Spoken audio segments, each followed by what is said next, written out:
윤석열 검찰총장에 대한 징계 수위가 뭐가 될 것인가, 뭐 이런 부분에 관해서 설왕설래가 오가고 있는데, 민주당의 박주민 최고위원이죠.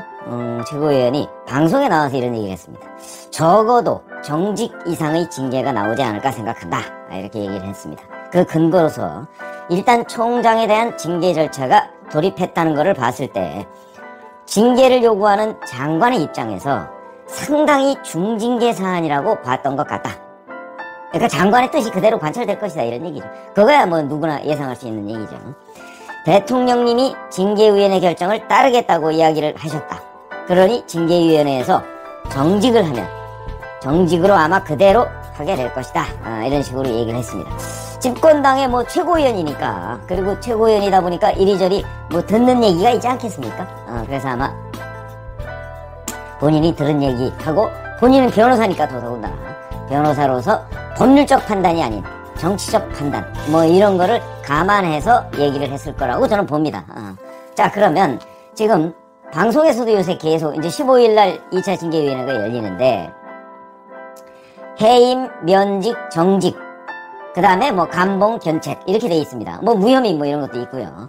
근데 추미애 장관이 이걸 추진했던 전후 맥락을 보면 뭐 감봉이나 견책 뭐 이런 거는 뭐 얘기가 안 되는 거고, 처음부터 저는 해임을 목표로 했다고 보고 있지만, 자, 그러면 과연 제가 지금 말씀드릴 수 있는 내용은 징계 수위는 정해져 있을까? 이걸 지금 말씀드려요. 징계 수위가 과연 정해져 있을까? 저는 정해져 있다고 봅니다. 그러나 누구도 지금 자신할 수 없는 거죠. 지금 뭐 사람마다 이러쿵저러쿵 얘기가 있지만 어느 누구도 이 부분에 관해서 확실하게 얘기할 수 있는 사람은 있죠. 뭐 문재인 대통령이나 추미애 장관 정도는 있겠지만 다른 사람은 그렇게 얘기할 수가 없습니다. 그러나 저희같이 이제 정치 후기자를 오래 해본 사람들은 그 당시에는 저희도 알 수가 없었지만 나중에 한 뭐 몇 년이 지난 뒤에 기사 AS라고 기자들끼리 얘기합니다. 그때 어떻게 했습니까? 라고 하는 걸 물으면 그때는 거짓을 얘기 안 하는 정치인들이 꽤 많습니다. 왜 그러냐면 이제 옛날 얘기니까. 예를 들어서 지금 뭐 삼당통합 얘기나 아니면 지금 옛날에 YSDJ가 1987년에 단일화가 안 됐을 때의 비화 뭐 이런 얘기들은요, 지금 그 관련된 사람들한테 물론 자기가 본 부분만 얘기하죠. 자기가 모르는 부분도 꽤 있습니다. 근데 거기에다가 추측을 가미해서 얘기하는 것도 있는데, 대개의 경우는 거짓말은 안 합니다. 왜냐면 뭐 할 이유가 없으니까. 거짓말은요, 적극적인 거짓말은 대개 할 필요성이 있기 때문에 그런 겁니다. 뭐 보안을 유지해야 된다든가, 그걸 얘기했을 때 나한테 피해가 온다든가 뭐 이럴 경우인데, 지금 이 징계 수위와 관련해서는 아마 아는 사람이 별로 없을 테니까, 그러다 보니까 자기한테 유리한 방향으로 또는 자기가 평상시에 믿고 있던 신념대로 얘기를 하는 경향이 있는데, 그 어느 것도 사실인지 아닌지조차 모른다 하는 게 정답이다, 이렇게 말씀을 드릴 수가 있고요. 그러면 이제 저희 입장에서는, 기자들 입장에서는 과거 예에 비춰보면 이 징계 수위가 정해져 있을까? 아니면 안 정해져 있을까? 저는 정해져 있다고 본다는 거죠. 왜 그러냐면 이 윤석열 검찰총장에 대한 해임, 면직, 정직 뭐 이런 것들은요, 어마어마한 전국 현안입니다. 이게 자칫 잘못하면 윤석열 검찰총장이 중요해서가 아니고 이 현안 자체가 워낙 중요하기 때문에 자칫 잘못하면 문재인 정권 붕괴의 서막이 될 수도 있습니다. 왜냐하면 만약에 이 문제 가지고서 처리를 잘못했는데 자기들은 뭐 지금 여권에서는 그렇게 보는 것 같습니다. 제가 취재를 해보면 윤석열 검찰총장만 확실하게 정리를 하면, 그러면 이제 그 자기 핵심 지지층은 당연히 뭐 그 원래부터 요구사항이었으니까 그렇고, 그 다음에 중도 세력도 지금 윤석열 검찰총장한테 정신이 팔려있는 많은 중도 세력들이 결국은 돌아올 것이다. 어차피 국민의힘 저렇게 뭐 저러고 있는데 거기에 뭐 별 기대를 할 수 없을 것이다, 이렇게 생각하고 있는 것으로 저는 취재를 했습니다.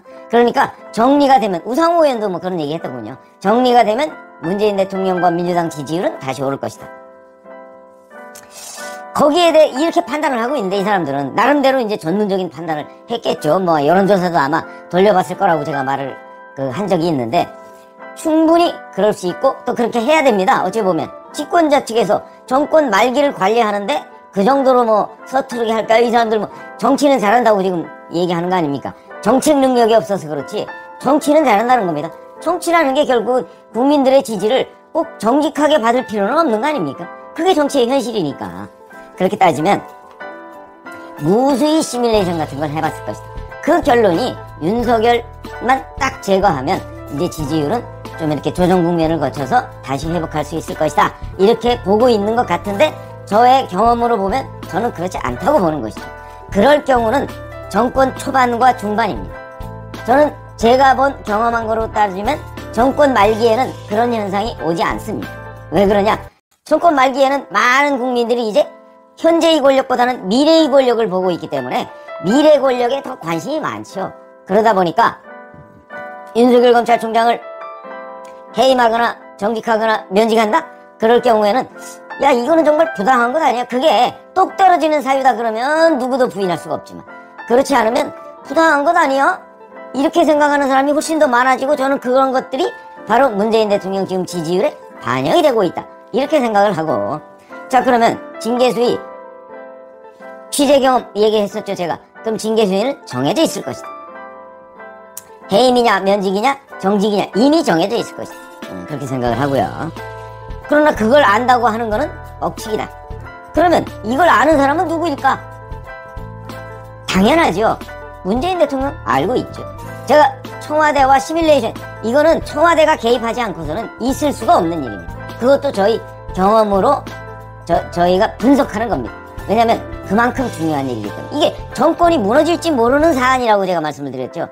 그렇기 때문에 자, 문재인 대통령 당연히 알 것이고 그 다음에 노영민 비서실장 당연히 알고 정무수석, 민정수석, 추미애 법무부 장관 정도는 알 것이다. 근데 그 사람들이 외부로 발설을 안 하죠. 왜 발설을 안 하냐?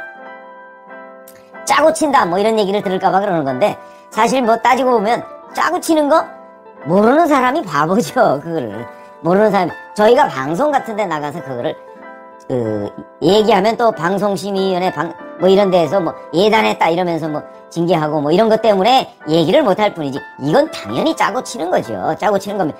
그리고 짠 정도도요 정밀하게 짰을 겁니다. 근데 자기네들이 정밀하게 짰다고 해서 반드시 그대로 굴러가는 법은 없습니다. 그게 원래 현실이죠. 그래서 뭐 정한중 징계위원장 같은 경우도 어제 중앙일보하고 인터뷰한 걸 보니까 결과를 예단하지 말라 이렇게 얘기했던 거예요. 이거는 그냥 모범 답안입니다. 결과는 다 나와 있는데 뭘 예단하지 말 게 어디 있습니까? 다 나와 있는데 다만 그걸 발설을 안 할 뿐이다.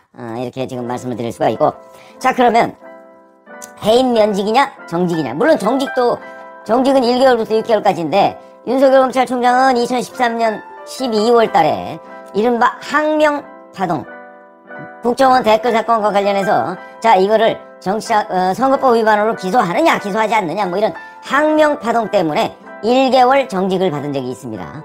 정직은 원래 1개월부터 6개월까지입니다. 최대 6개월인데 자 그러면 6개월 정직 저는 이 필요성도 있다고 봅니다. 아주 정무적으로 판단을 한다면 6개월 정직은 6개월 정직은 지금 7월 24일이 임기 만료니까 여기서 6개월 정직하면요 나중에 어떻게 되는 거예요? 오늘이 12월 12일이니까 6월 12일에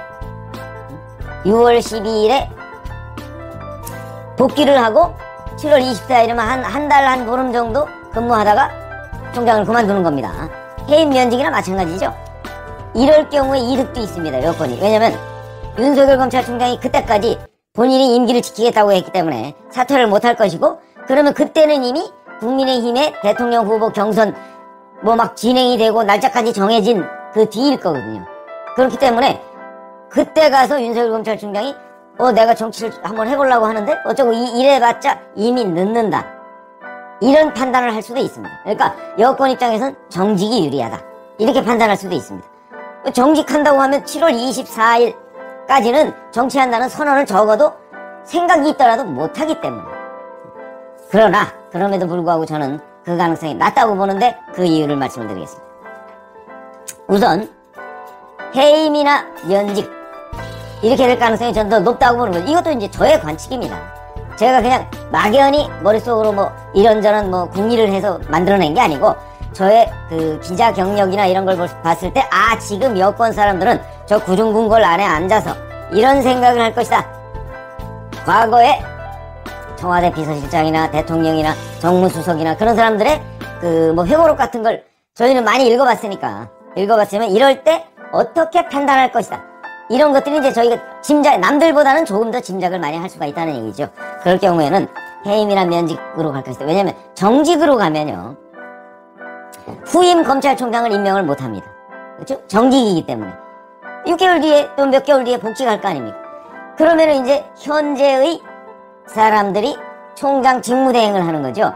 그러면 누굽니까? 조남관 총장 직무대행입니다. 조남관 총장 직무대행, 이 사람 며칠 전에도 직무대행 한 적이 있죠. 근데 핵심적인 뭐 호남 사람이고 그 다음에 핵심적인 추미애 사단이다. 이렇게 다 알려져 있는 사람입니다. 그런데 최근에 직무정지 사태 이후에 장관님 한 발만 물러서 주십시오 라고 해서 마치 윤석열 검찰총장의 편을 든 것 같은 그런 행보를 보였고, 그 다음에 그 이후에도 조남관 대검 차장검사는 판사 문건과 관련해서 서울 고검에 재배당을 하는 등 마치 결과적으로 본다면 윤석열 검찰총장 편을 드는 듯한 그런 행보를 보였습니다. 그래서 저도 몇몇 법조 출입기자들한테, 저는 조남관 차장검사를 직접 모르니까 물어봤습니다. 아니, 이 사람은 지금까지 완벽한 그 추미애 사람으로 알려져 있었는데, 그리고 호남 사람이고, 추미애 사단 중에 대부분 호남 사람입니다. 이성윤 서울중앙지검장의 전주고등학교 후배입니다. 그래서 물어봤더니 그거보다는 조남관 차장이라는 사람은 약간 원칙주의자에 가깝다 이런 얘기를 하더라고요. 그래서 그런 기자들의 평가가 맞다면, 그러면 이거는 이 길이 최근 생각해보니까 검찰 전체 조직의 이해 뭐 이런 거 전부 따져보니까 이 길이 맞다라고 생각해서 이렇게 되는 것이지 윤석열 검찰총장 편을 들기로 작심한 건 아니다. 또 이런 평가도 가능을 합니다. 근데 어찌됐든 간에 추미애 장관 입장에서 본다면 조남관이 왜 저래? 이럴 거거든요. 그래서 눈밖에 났을 겁니다, 이미. 그렇게 된다면, 아니, 이거는 무슨 경찰서 지나갔더니 파출소 나오는 셈입니다. 그러면 정직을 할 경우에는 조남관 차장검사가 직무대행을 할 것이기 때문에, 그렇게 되면 조남관 차장검사도 또 바꿔야 되거든요. 이중부담이 생기는 거죠. 그 다음에 또 하나, 정직으로 갈 수 없다고 제가 판단하는 이유는, 정직을 했을 경우는 윤석열 검찰총장은 여전히 총장 직무 정지가 돼 있을 뿐이지, 총장은 총장입니다. 저는 여권이 윤석열이라는 사람의 존재 자체가 부담스럽다고 보는 거죠. 왜 그러냐면, 이미 총장으로 있으면, 총장에서 아예 찍어내면 모르겠는데, 총장으로 있으면 많은 윤석열 사단이라고 하는 그 검사들이 여전히 희망을 갖게 됩니다. 이런 희망의 싹을 아예 잘라버리자고 정무적 판단을 할 가능성이 매우 높다. 저는 그렇게 봅니다. 그래서 이제 정직의 가능성, 어디 보면 무슨 해임이나 면직 처음에 그렇게 하려다가 정직으로 급선을 했다 뭐 이렇게 얘기하는 사람도 있는데, 그걸 누가 알겠습니까? 그거 아는 사람 아무도 없습니다. 그렇기 때문에 제가 보건대는 다만 지금 현재 판단이 있고, 그 판단은 본인의 판단이죠. 그 판단을 얼마나 시청자분들한테 마치 사실인 양 포장해서 전달하느냐 아니면 정직하게 전달하느냐는 차이만 있을 뿐이지, 이건 제가 취재해본 바로는 누구도 아는 사람이 없다. 그리고 어디에도 정확하게 나온 거 없다. 이게 정답이고, 다만 본인이 판단하기에 이렇다 하는 거는 저는 충분히 얘기할 수 있고, 저도 그건 얘기했습니다. 그런 관점에서 본다면 해임이나 면직이 될 가능성, 이게 매우 높고요. 그 경우에 이제 법적 쟁송으로 들어갈 것이다. 저는 그렇게 판단을